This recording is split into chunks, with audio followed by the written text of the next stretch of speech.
Okay.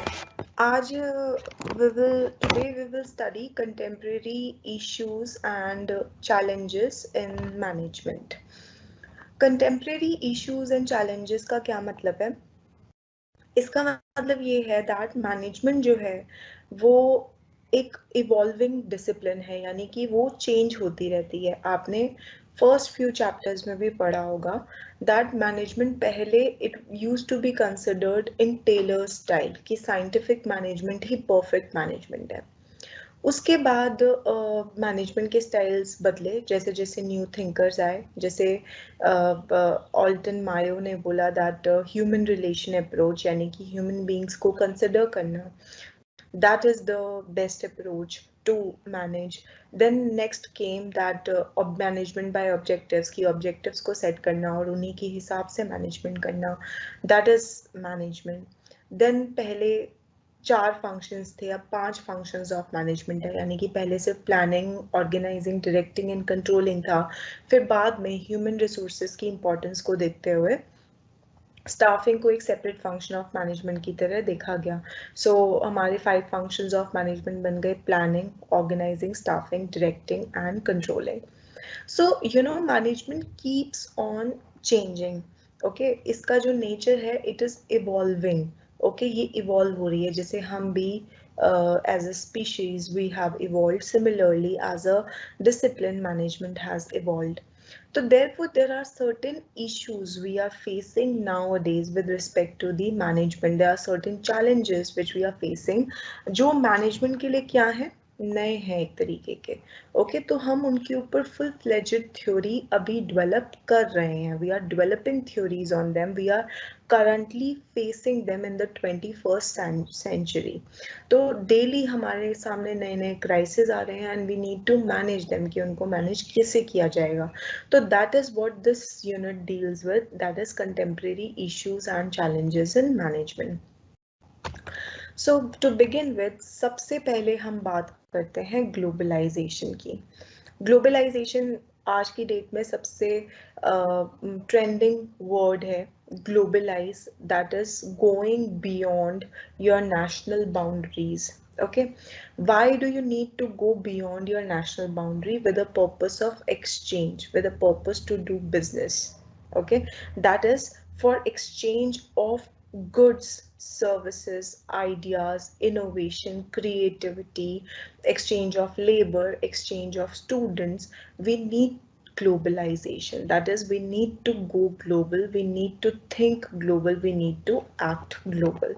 That is going international, going beyond your national boundaries. That is what globalization means. Okay, now today businesses, when we talk about management, from management perspective, when we talk about business, globalization has made the management of business very very complex. Why? क्योंकि पहले organisation कम से कम एक nation में operate करती थी, but today they have operations in multiple countries of the world.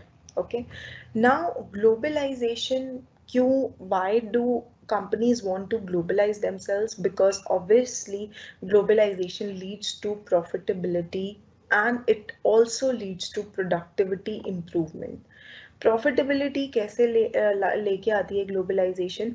Globalisation leads to profitability because आपकी market बड़ी हो जाती है, you are selling to your national customers. अब आपके जो नेशनल कस्टमर्स हैं अगर वो पूरे कवर हो चुके हैं तो you can go to the international market और some other country to cover their customers, आप उनको सेल कर सकते हो, तो उससे आपकी प्रॉफिटेबिलिटी बढ़ जाएगी।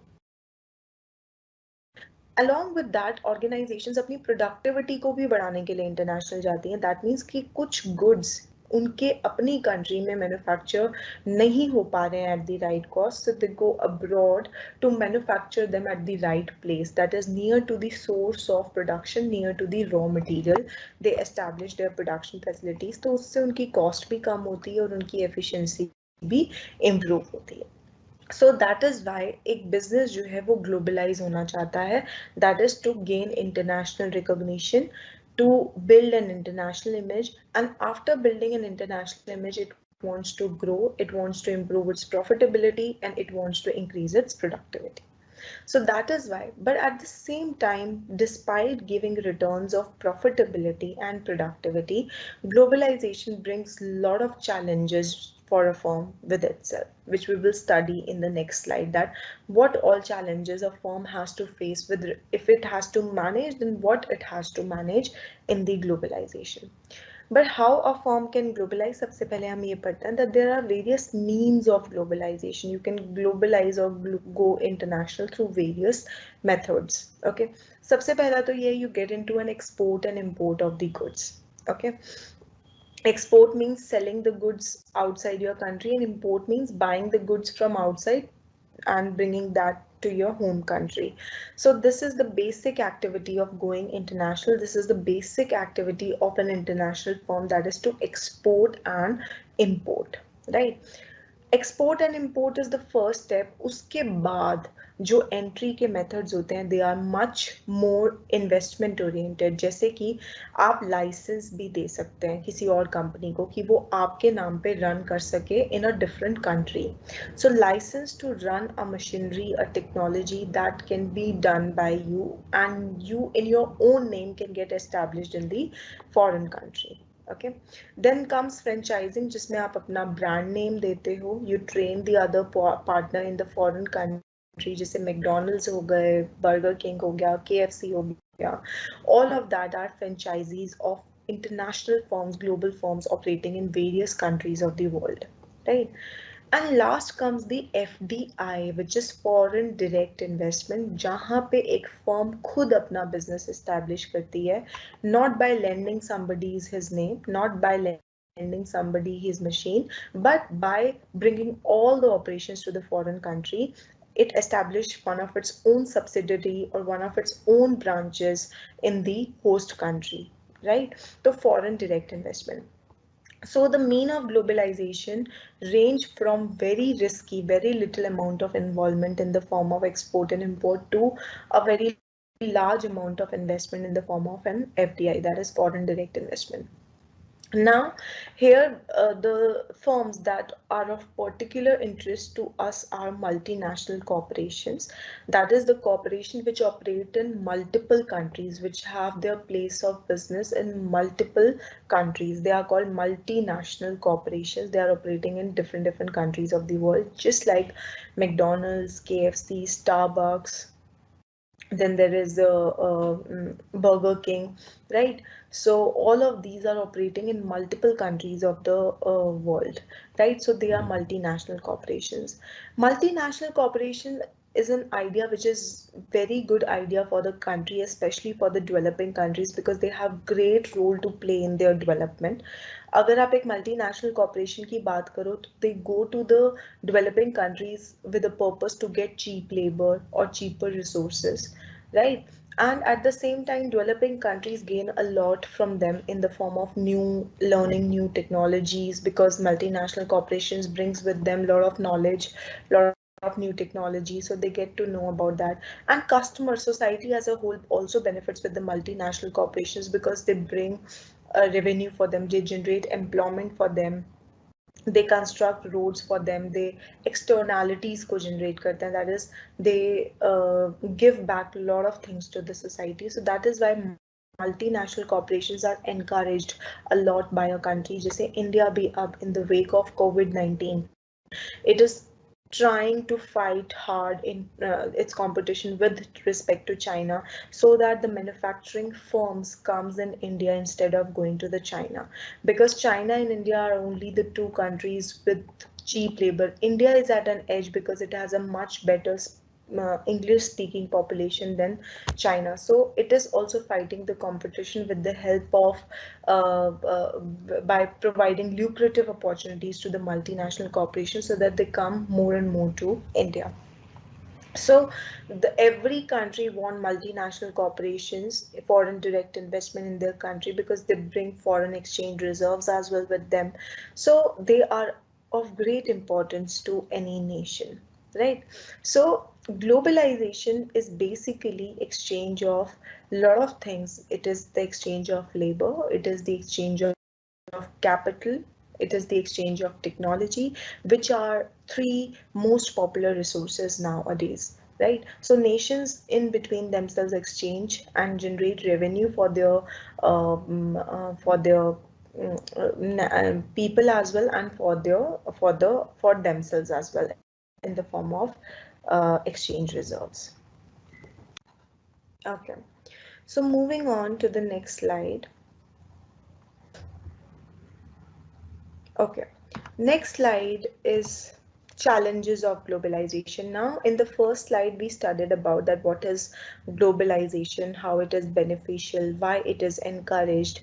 But at the same time, globalization imposes a lot of risk. It brings a lot of challenges for everyone, not only the firm, but for everyone, for society as well, for nation as well as for the firm. So therefore, these challenges are very important. The liability of facing these challenges lies on the foreign firms, okay, multinational firms. Okay, so therefore, it is very important to manage the globalization, because globalization is a double-edged sword, right? It brings both the opportunities as well as threats for a firm.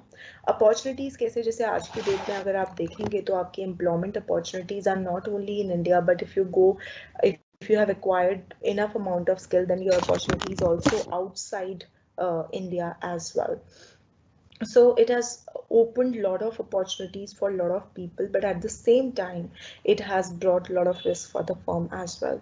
The first one is international competition. सबसे पहली बात तो इसने developing countries की जो firms हैं, it has exposed them to the global competition. अगर आज की डेट में आप देखोगे, पहले इंडिया के अंदर there used to be small coffee places where people used to go. Now there are bigger corporation. There are Starbucks, there is Coffee Bond, there are Blue Tokai. So all these coffee manufacturers are giving tough competition to the small coffee makers in India. Starbucks is known for buying the small firms in the developing countries and paying them compensation in order to kill the competition, you know. So big multinational corporations जो हैं, they bring with themselves a lot of competition which the small firms may or may not be able to fight, right? Especially the small players. India में जहाँ पे micro, small and medium enterprises की इतनी ज़्यादा importance है, उसमें वहाँ पे the globalization brings a lot of threat to the micro, small and medium enterprises, because they can get bought by the big firms, or big firms can just destroy their businesses. They can pay them compensations, and they can make their own monopoly in the market. So therefore, how, with very less amount of resources, how will you handle such level of competition? Okay, so that is a great threat of globalization. Next is, for the firm, in order to manage its operation in the international market, it is very difficult, because international market and national market के बारे में आपको पता होता है कि वो किस तरीके से रिस्पॉन्ड करेगी, आपको पॉलिटिक्स के बारे में पता है, आपको लॉज के बारे में पता है, आपको वहाँ के कल्चर के बारे में पता है. For example, if I am running a non veg vegetarian outlet, you know, so I will be very well aware of Indian people mentality, that they will not consume non-vegetarian food on Tuesdays. Right. So I will not frown upon this thing. I will not say ki, oh, why Tuesday is strictly banned and why not Monday and Saturday is not banned. So, you know, I can very well relate to that kind of a culture, that kind of a belief system. But what if a firm comes from outside? How will it get to know that a non-vegetarian is a non-vegetarian on certain days, but not on rest of the days? So this is a little difficult logic to understand, you know. Similarly, we believe that cow is holy. We give status of mother to a cow, but foreign people consume beef, right? So in that case, how they will get to know that what is considered, that chicken is considered to be chicken is considered as okay thing to be cut and to be served, but not the cow. So when McDonald's came to India, you know, its stores and its outlets got burnt, you know, by Indian people, because it was serving beef in its menu, which it serves globally. इसका जो global burger है उसके अंदर beef होता है, but in India it replace the beef with chicken patty and it's served, क्योंकि India में इतना ज़्यादा वेजिटेरियन खाने वाले लोग हैं, so it's served paneer patty and makalu tikki and all of those stuffs in order to compensate, right? So in international market it is very difficult to understand the differences, the smaller differences, especially the cultural differences, because there's no logic behind them, that why people have certain belief, why certain people are banned from certain things, why black cat is considered to be an omen, right? Why cow is considered to be holy. So there is no logic, it is in the belief system of the people, right? Which is very difficult for international firms to understand. But if they fail to understand, they may face a backlash from the citizens of that particular country, that it may have to exit its operations, right? So there is a cultural risk, that is failing to understand the culture of a country. Similarly, there is political and legal risk. आपको अपनी country के laws के बारे में भी पता है, but when you go to the foreign country, there are no laws. There can be no laws at all, such as intellectual property rights के बारे में अगर हम बात करें तो इंडिया के अंदर intellectual property rights, that is piracy होना, copyright infringements होना, copyright को violate करना, it's not a big deal at all. We on everyday basis go and look for the shortcuts online, that how to download a movie, so that is piracy. So it is very much there in India, and if I am doing it, or if you are doing it, then nobody is there to compensate the originator of that particular thing. That is because हमारे laws बहुत ज़्यादा weak है, India के अंदर जो laws हैं वो बहुत ज़्यादा weak है. So this imposes a risk on a firm कि अगर एक firm international market में अगर इंडिया में आ रही है, so it has to take a risk that its intellectual property rights will not be protected. It has to take a measure itself in order to protect those rights, right? So legal risk is there, then political risk is there. आप देखते हो कि अगर political unrest होता है किसी country में, government जो है उसके अगेंस्ट लोग हैं, they are on the roads, they are protesting against the government, they are going for strikes, they are just burning all lot of places. So that is political risk, and sometimes government can also do that. Government can nationalize certain companies or tell certain companies to take their operations from the country. So any government rule can create inconvenience for the firm. For example, in 1970s, when India went for nationalization, a socialist system of economy was followed at that time. Coca-Cola was made to exit India. Why? Because it was a foreign firm. Okay, Coca-Cola को एक condition दी गई थी that if you will reveal the secret, then only we will allow you to continue your operations in India. Otherwise, we will not allow you to continue your operations. So government actions or government की तरफ लोगों का reaction, that refers to political risk, which may also lead to a lot of losses to the international firm. So how this cultural, economic, legal, economic risk are there, that sometimes there can be inflation, sometimes there can be deflation, sometimes there can be fluctuations in the foreign exchange rates. आपकी एक deal profitable हो सकती है, unprofitable हो सकती है because of that foreign exchange movements, right? So all these risks are very much there in the globalized world. So an international firm has to ensure that how it will protect itself from those risks, right? So these are the challenges of globalization, that is political, legal, economic risk and cultural risk. Now next challenge of globalization is in the form of terrorism. आज की date में आप देख रहे हैं कि terrorist attack are not just the bomb attacks that are happening, but it is also through various other methods that the attacks are happening.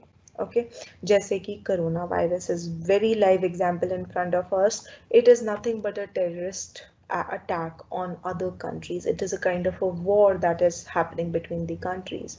So this is globalization. अगर नहीं होता तो जो वायरस जहाँ पे भी था वो वहीं पे ही रहता, but because of the globalization it spreaded all over the world and it wasted almost It led to huge losses to huge companies, to the nations, and led to a lot of wastage of resources and time into a futile activity. Right? A lot of people have lost their life as well because of this virus.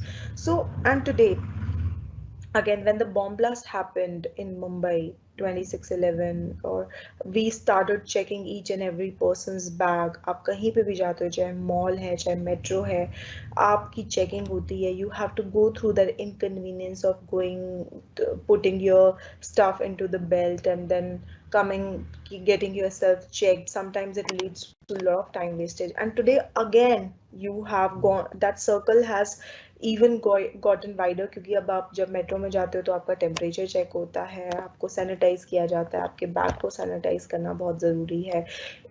God forbid if you have any temperature issues, you cannot travel, you cannot go to the mall or anything like that. So this is nothing less than a terrorist attack on an economy. So this is the new phase of terrorism in globalization. Because of the globalization, the countries have to admit this fact that problems of one country are getting transferred into the problems of other country, or terrorism is getting increased and increased. So how you will face that challenge as a international form, that you need to decide. Then another challenge of globalization is technology, continuous need for innovation, creativity. Small medium enterprises, आप देख रहे हैं कि एक product अगर एक company ने बनाया है, what if the other company is coming with the better product? आप देख रहे हैं कितने रिसोर्सेज एक इनोवेशन एंड क्रिएटिविटी के लिए जा रहे हैं, and at the same time lot of resources are being spent on the same kind of features but by the other company. So technology ka protection, technology ka use is have become very questionable now, that how to use that technology, how to protect that technology, or how to transfer that technology. Now, one more type of terrorism that is there is what we call as eco-terrorism, that is exploitation of natural resources and leading towards pollution. अगर आप multinational corporations की बात करो, तो what they are doing is that they are shifting their production facilities from developed countries to developing countries. Why is that so? क्योंकि जो develop countries होती हैं उनके लॉज जो होते हैं, environmental laws, they are very strict. एक organization को अपने वेस्ट डिस्पोजल का पूरा सिस्टम देना पड़ता है, टैक्सेस पे करने पड़ते हैं, and they have to fulfil their environmental and social responsibility along with the profit making. But in developing countries, these laws are not followed. The labor rights, animal rights, environmental rights, human rights, basic human rights, they are not followed. Because of which their resources, be it labor, be it environment, they get exploited. Why? Because globalized firms do not care about the exploitation. Okay, so globalization has led to eco-terrorism, that is lot of pollution is there in the developing countries which is harming the health of people in those countries. आज की date में आप देख रहे होंगे that every second house has cancer patient today. Why? It is the eco-terrorism, nothing but eco-terrorism. So a firm need to manage this liability. Now government and international, nationally, governments are becoming very aware that multinational corporations are earning too much, but at the same time they are creating a lot of pollution, you know. So they are making them obligated for to pay for this expenses. आज की date में आप देख रहे होंगे कि corporate social responsibility को government ने impose किया है on the firms, right? So therefore the government now is realizing the role of multinational corporations in improving the environmental condition and so on, in improving the environmental conditions and so on. So it also imposes the liability on the firms ki how they will manage their profitability along with fulfilling their responsibility, because fulfilling uh, the responsibility comes with a lot of cost on the multinational corporations. So this is you need to manage that how the environmental laws, the cost, the profits need to be balanced with each other. So these are the challenges with respect to the globalization, that how you become the competitive firm in the world when you have got so many firms competing with you on everyday basis. How will you create a separate base of yourself in the international world? It is a lot of pressure, it is a lot of gaming, lot of spending of resources. How a nation will fight in such a globalized world? For an individual also it is a big question, for nations also it is a big question, and for the firms also it is a big question, that how will you fight that particular competition, along with managing your natural resources, along with managing the levels of population, along with protecting the human and environmental rights that are there. So all these things need to be taken into account by the firm in order for globalization. So this is the one of the 21st century challenges that every firm is facing today.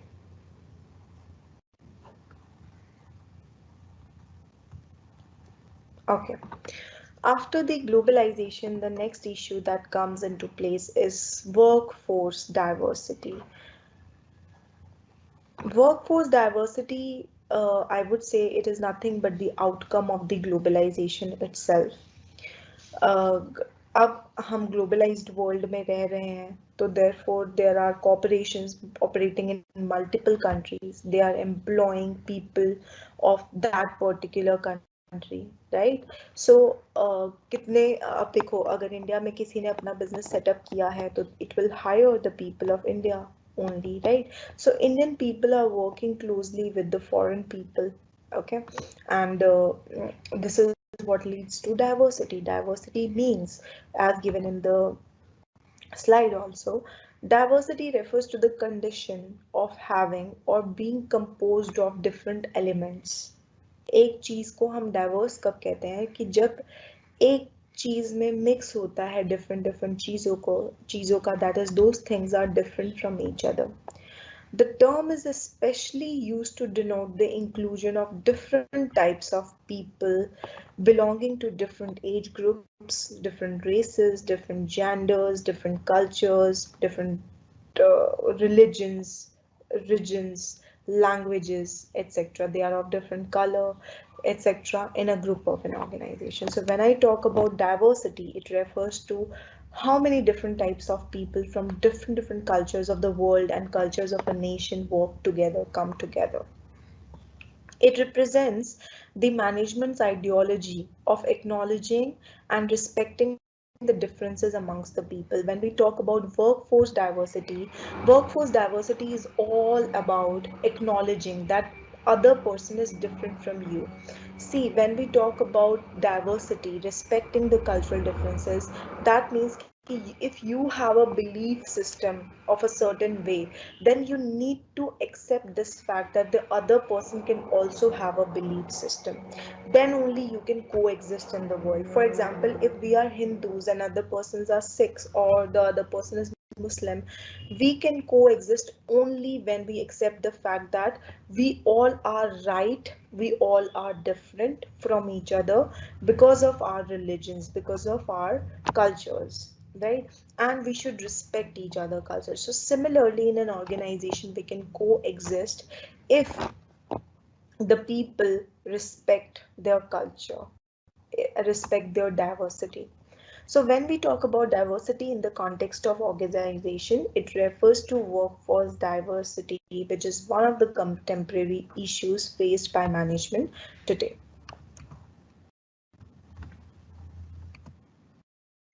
Workforce diversity and its dimensions. Workforce diversity refers to bringing together a variety of people under one roof, under one organization. A workplace or an organization having diverse workforce will be comprised of people with a wide range of experiences, backgrounds, characteristics such as gender, age, religion, or ability, sexual orientations, and so on. The dimensions of workforce diversity can be categorized into two categories, primary dimension and secondary dimension. Primary dimensions are those जो एक person inherit करता है by birth, because he is born in a certain family, he's born in a certain at a certain place, at a certain in a certain culture, so he inherits those characteristics by birth. Okay, it refers to your color, your height, your age, your education, your ethnicity. All of this comes in the primary dimension. Secondary dimension means all the things that the individual has learned over a period of time. It is the part of individual personality that he has learned over a period of time. His personality traits जितने भी होते हैं, like उसकी education हो गया, उसका marital status हो गया, उसका work experience हो गया. All these are secondary dimensions which are acquired, which are not there by birth, but which are acquired over a period of time. Okay. So a person consists of these two dimensions, primary dimension and secondary dimension. Why it is necessary for us to understand the difference between the two, that what is the primary dimension and what is the secondary dimension.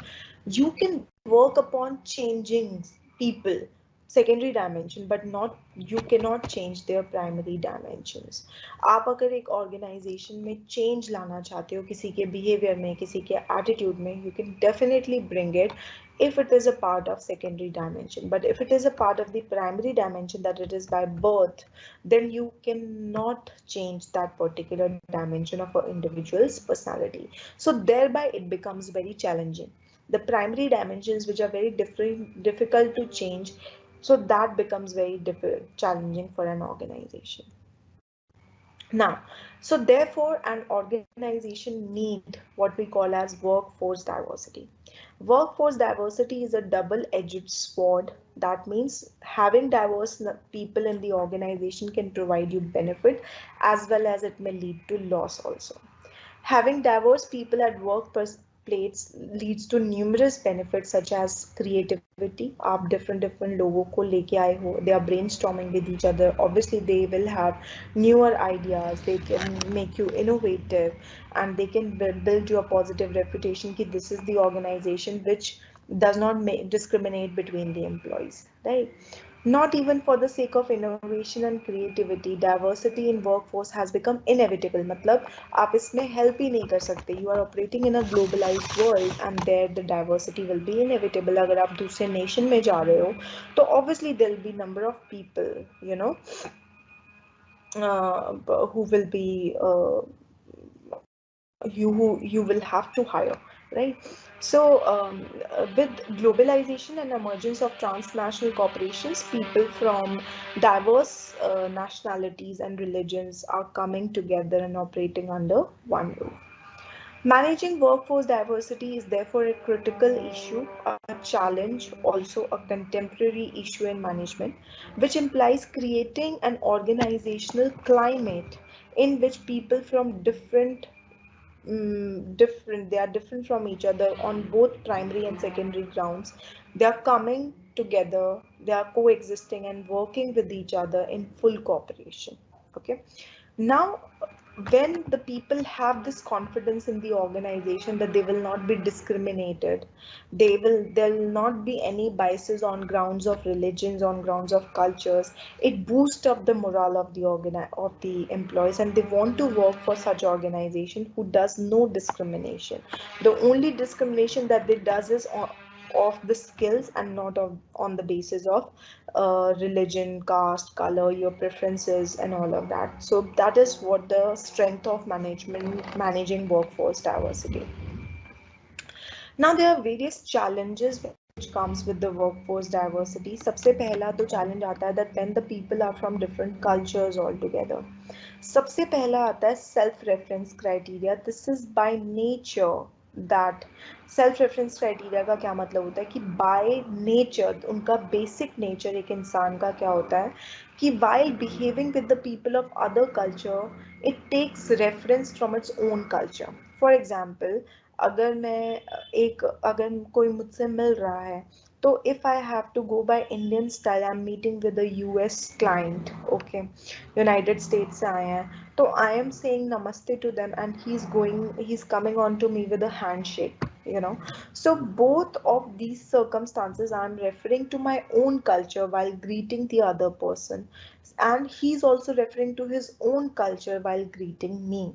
So therefore it leads to clash. But just imagine the situation where somebody is coming up with the handshake and I'm going for namaste. It's an awkward situation, right? But this is how people behave. They have to, अगर आपको कोई भी चीज को समझना है या जज करना है, you will take a reference from your own culture कि whether it is right or whether it is wrong. You will take a refer to your own background, own culture, what you have think is right or wrong. आप उसके हिसाब से उसकी definition दोगे. Okay, which makes the workforce diversity management a bit of a challenge. Okay. Next is ethnocentrism, which means having a superiority complex because of your culture.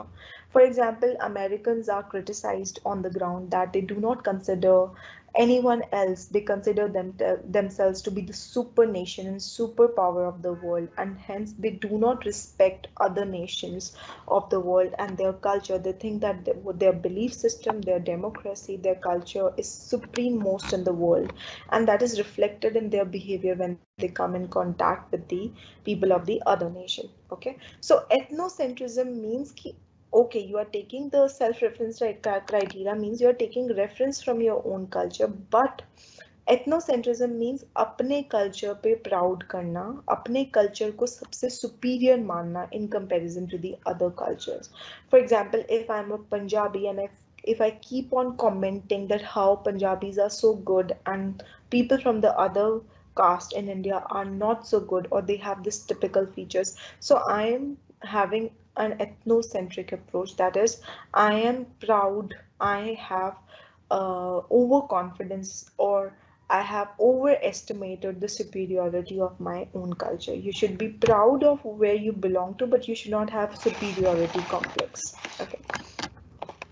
Next is language barrier. अगर लोगों में self reference criteria और ethnocentrism ना भी हो तो भी they suffer from one of the barriers called as language barrier, because सबकी लैंग्वेज, इंडिया में ही देखो कितने तरीके की लैंग्वेज है, and if you go into the world there are various number of people speaking different languages and you can not learn all of them.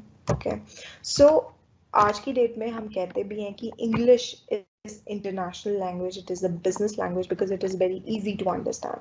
But along with that, then now people have problem that why English has got that command, why not our language has got that international command or globalized command, you know. So language barrier is trying to be avoided with the help of a common language that everyone can use, and that language is English. But again, you must see French people, German people, they object to using English in the business. They completely avoid English in their daily languages, and they don't know also how to speak English. They don't want to learn, they just want to speak their own language, and they don't want to learn any other language in the world. So that is also the mental barrier along with the language barrier that is there in the mind of the people. After this comes the stereotypes, that is judging a person on the basis of the group that he belonged to. For example, if I come across a Jewish person, or I come across a Christian person, and I make judgments about them based on their religion or based on their educational background or based on the family that they belong to, you know. So that is the stereotype I'm associating without knowing that particular person, just on the basis of his surname or on the basis of his history, I'm judging him. That is what we call as stereotypes. So this is also a biggest mental barrier that comes in the on the way of workforce diversity management. Then discrimination, obviously, if you have biases when you favor people from your own community, and you think about them in a certain way that they are superior than the other people in the culture, you tend to discriminate. This is a very natural human tendency. You try to provide maximum benefits to the people belonging to your own group, and you try to curtail the benefits of the people belonging to the other group. So that is discriminating between them. So discrimination can be on the basis of gender, caste, color. It can be on any basis, right? And last, when the discrimination leads to harassment, that is violating the rights of a person who is in a vulnerable position. Like if you're in the capacity of a boss and if somebody is your employee और आपसे आप अपनी position का फायदा उठाते हो और उनके राइट्स को एक्सप्लॉइट करते हो तो that is harassment. Harassment can be mental और it can be physical also. So both kind of harassment are create a lot of challenges at the workplace, right? So this is the challenges of workforce diversity. Now what you need to do is you need to manage those challenges. An effective management of workforce diversity leads to following benefits in the organization. What all benefits? It leads to more smooth working in the organization. It leads to ability to deal with diverse markets. Obviously, if I am from north, तो I know north market better. If somebody is from south, तो वो south के लोगों को ज़्यादा अच्छे से जानता है. तो diverse workforce होने का ये बहुत बड़ा फायदा होता है that you are able to deal with the people, customers of different regions. Then there is better decision making, no doubt. जब बहुत सारे लोग belonging to brainstorm, it leads to better decision making in the organization. Then building a good image of the organization. आज की date में ऐसी organisations को बहुत रिस्पेक्ट किया जाता है जो कि एक डाइवर्स कल्चर में बिलीव करती हैं, which they build for themselves a goodwill in the society, that they are not discriminating on the basis of gender, caste, color or anything like that. So those organizations have a separate place in the society. Then prevent unnecessary labor turnover. Of course, if your workforce is correctly managed, then labor will feel happy. They will develop informal relation with each other, and they would want to stay in the organization. Okay. Then prevention against lawsuits. Suits, that means कि अगर harassment और discrimination आज की date में organizations के अंदर होता है, so it may invite lot of legal complications for an organization. For example, एक employee जो है वो आपके ऊपर case file कर सकता है that you have discriminating or you have harassed him. तो legal system के तहत भी discrimination करना is banned, so it prevents you from doing that. Now how can you manage workforce diversity? सबसे पहली बात, आप अपने सभी एम्प्लॉयज को ट्रेनिंग दो. Training to respect the other cultures. अगर आपको लगता है कि उनको कल्चरली एजुकेट करना चाहिए तो आप उनको दूसरे कल्चर्स के बारे में एजुकेट करो. Make them aware about that these are the different cultures. इनको ये इनसे हमें सीखने को मिलता है, right? So knowing each other better, providing a training to them can actually help them in diversity management. Then addressing the special needs of diverse workforce. कुछ workforce आपके पास ऐसी होगी जिनको special attention चाहिए होगी, जैसे physically disabled people या women हो गया या young age के people हो गए. So they may need special attention, special work schedules. तो उनके लिए आप वो discrimination अगर करोगे भी तो that is perfectly okay. For example, new mother, open child care centers and all of that. Then creating conditions for common organization culture. You should inculcate a spirit in your workforce that although they belong to different cultures individually, but organizationally they are one, they are part of one community, and that community culture should be communicated to them. कि आपको अपने individual culture follow करने की बजाय आपको organization का culture follow करना. So that should be clearly communicated to all the people in the organization. Then effective communication should be there कि अगर किसी को भी किसी भी तरीके की प्रॉब्लम हो रही है, they should come and communicate with the top management of the organization. अगर आप चाहते हैं तो एक grievance cell, एक committee भी establish कर सकते हैं. One of the biggest challenges of managing diverse workforce is to ensure that there is a clear and effective communication. To ensure everyone is on the same page, it is important that all the employees understand the procedure, policy, safety rules, etc.